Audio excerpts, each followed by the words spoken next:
Common గా చేయొచ్చు అంటే యాజ్ యూ సెడ్ సైజ్ గురించి అన్నారు కదా, సైజ్ లో చిన్న సైజు ఉండొచ్చు, వెరీ హ్యూజ్ సైజు ఉండొచ్చు.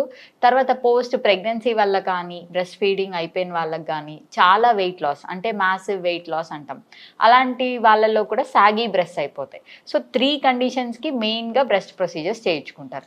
అందులో మోస్ట్ కామన్ చాలా పాపులర్గా అనేది ఆగ్మెంటేషన్ అంటే సైజ్ ఇంక్రీజ్ చేసుకోవడం. సైజ్ ఇంక్రీజ్ కోసం మనకి వేరియస్ ప్రొసీజర్స్ ఉన్నా most common and famous implants అన్నది సైజ్ పెంచుకోవడానికి వాడతారు. Second type of procedure best fat grafting అంటాం, అది కూడా చేస్తాం, కానీ అది depending on the individuals. Fat grafting అంటే మన శరీరంలో నుంచే ఫ్యాట్ లైపోసక్షన్ ద్వారా తీసుకొని దాన్ని ఫిల్టర్ చేసి మళ్ళీ బ్రెస్ట్లోకి ఇంజెక్ట్ చేయొచ్చు సైజ్ ఇంప్రూవ్ చేయడానికి. సో అది ఒక టెక్నిక్ అనమాట.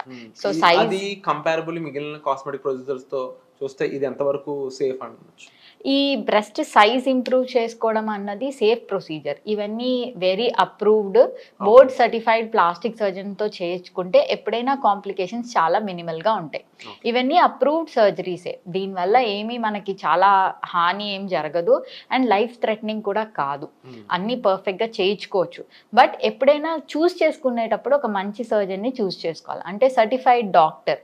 ఊరికనే డాక్టర్ అని చెప్పినా వాళ్ళ డిగ్రీస్ లేకపోయినా అలాంటి వాళ్ళ దగ్గర చేయించుకోకూడదు అంతే. ఒక ప్లాస్టిక్ సర్జన్ అంటే ఎంఎస్ ఎంసీహెచ్ అంటే సూపర్ స్పెషాలిటీ కూడా చేసి ఉండాలి.